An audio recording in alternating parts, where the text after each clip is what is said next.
Good morning students. अपन chapter पढ़ रहे हैं हिस्ट्री का, जिसका नाम है Nazism and the rise of Hitler, है ना। तो अभी तक अपनों ने इस चैप्टर में क्या पढ़ा, इसको लेट से रिकॉल कर देते अपन। तो जर्मनी ने फर्स्ट वर्ल्ड वॉर लड़ा 1914 से 1980 तक, जिसमें क्या हुआ, एलाइड पावर तो जीत गया और जो जर्मनी का सेंट्रल पावर था वो बुरी तरीके से हार गया, है ना। यूएसए के एंट्री के बाद तो वहाँ के जो एम्परर थे उनको त्याग देना पड़ा, अपने पद से इस्तीफा देना पड़ा, और वहाँ पर एक नेशनल असेंबली क्रिएट की गई जो कि वेमार के अंदर क्रिएट की गई थी। जर्मनी के अंदर एक प्लेस है वेमार, वहाँ पर क्रिएट की गई थी और उसे बोला गया वेमार रिपब्लिक। तो ये वेमार रिपब्लिक के जो लीडर थे उन्होंने एक ट्रेटी साइन की थी, वर्साइल में पीस ट्रेटी बोला गया इसे। ये चाहते थे कि अब युद्ध जो है वो ख़त्म हो जाए, तो उन्होंने एक ट्रेटी साइन की थी नवंबर 1918 में।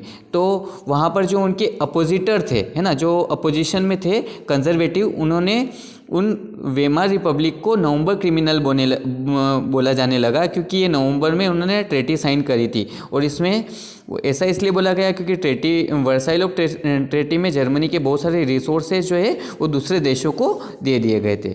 अब यूरोप की हालत बहुत ज़्यादा बुरी हो गई और वो डेब्टर्स में चला गया ना, कर्जदार बन गया, इतना ज़्यादा कर्जा उसके ऊपर चढ़ गया।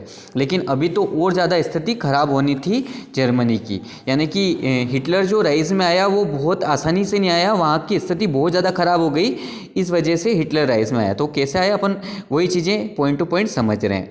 तो 1923 में क्या हुआ, जर्मनी में हाइपर इन्फ्लेशन हो गया। अब ये हाइपर इन्फ्लेशन क्या होता है, जब गुड्स की प्राइसेज जो है वो बहुत ज़्यादा बढ़ जाती है, उसे हाइपर इन्फ्लेशन बोलते हैं। और किसी देश की करेंसी जो है वो बहुत ज़्यादा गिर जाती है, उससे अपन हाइपर इन्फ्लेशन बोलते हैं। तो 1923 में जर्मनी में हाइपर इन्फ्लेशन हुआ। कैसे, देखिए, जर्मनी ने जितने भी वॉर लड़े थे, जितने भी युद्ध लड़े थे, वो सब के सब लोन के ऊपर डिपेंड थे, यानी लोन के ऊपर लड़े गए, लोन लेकर लड़े गए।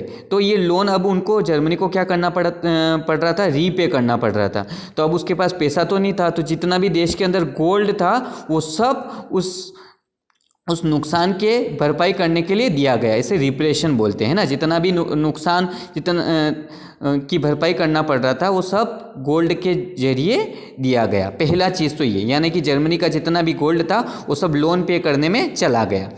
दूसरा पॉइंट, 1923 में जर्मनी ने अब ऐसी स्थिति आ गई उसकी कि वो लोन भी रीपे नहीं कर पा रही थी, तो उसने मना कर दिया, रिफ्यूज यानी उसने मना कर दिया कि अब हम पे नहीं कर पाएंगे। तो फ्रांस ने क्या किया कि अगर तुम लोन पे नहीं करोगे तो तुम्हारा जितना भी इंडस्ट्रियल एरिया है, वहाँ पे एक इंडस्ट्रियल एरिया था रूर, है ना, रूर करके, तो वो कोयलों की खदानें थी, वहाँ पे भरपूर कोयला था, उस पर उन्होंने ऑक्यूपाइड कर लिया फ्रांस ने, कि अगर तुम लोन रीपे नहीं करोगे तो ये तुम्हारा जो रूर का इलाका है ये अब हमारा होगा। ठीक है, तो जर्मनी के सारे रिसोर्सेज धीरे धीरे उसके हाथ से जाने लग गए। अब जर्मनी ने इस स्थिति से उभरने के लिए एक और गलती करी। उसने क्या किया कि उसने more and more paper currency, बहुत ज़्यादा से ज़्यादा पेपर करेंसी छापना शुरू कर दी, उसने नोट छापना शुरू कर दिए। तो इससे क्या हो गया कि जर्मनी की और बुरी तरीके से हालत ख़राब हो गई।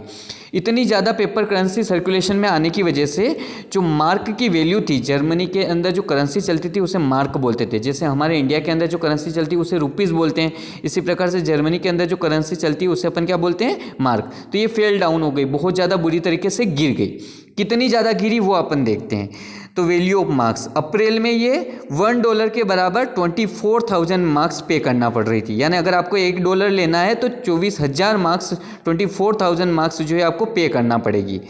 लेकिन ये अप्रैल के बाद जुलाई में, मतलब हर महीने ये वैल्यू जो है वो और ज़्यादा गिरती जा रही थी। तो जुलाई में इसकी $1 की वैल्यू कितनी हो गई, 3,53,000 मार्क्स, यानी $1 अगर आपको लेना है तो 3,53,000 मार्क्स आपको पे करने पड़ेंगे।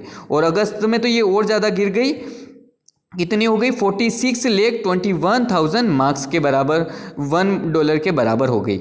और ये दिसंबर में तो और ज़्यादा गिर गई, लगभग 9,88,60,000 मार्क्स की वैल्यू हो गई $1 के बराबर। यानी कि अगर आपको एक साबुन खरीदना है तो गाड़ी भर के मार्क्स ले जाने पड़ेंगे, इतनी ज़्यादा मार्क्स की वैल्यू गिर गई थी। तो ये वैल्यू और ज़्यादा गिर गई और इतनी इसकी वैल्यू जो है वो ट्रिलियंस में हो गई $1 के बराबर, यानी कि बहुत ज़्यादा मार्क्स की वैल्यू गिर गई। तो इतना ज़्यादा कोलेप्स हो जाने की वजह से, मार्क्स की वैल्यू गिर जाने की वजह से जितने भी गुड्स के प्राइजेस थे वो बहुत ज़्यादा इंक्रीज हो गए, इतने ज़्यादा इंक्रीज हो गए कि एक आम व्यक्ति तो कोई सामान खरीद ही नहीं पा रहा था, है ना। और इतनी ज़्यादा क्राइसिस की वजह से इस क्राइसिस को क्या बोला गया, हाइपर इन्फ्लेशन, जहाँ पे गुड्स की वैल्यू बहुत ज़्यादा इंक्रीज हो गई। ठीक है, तो अमेरिका ने अब यहाँ पर इंटरवेन किया कि हम आपकी मदद करेंगे, जर्मनी की मदद करेंगे, और उन्होंने जर्मनी को बेल्ट दिया, एक जमानत के तौर पर कुछ पैसे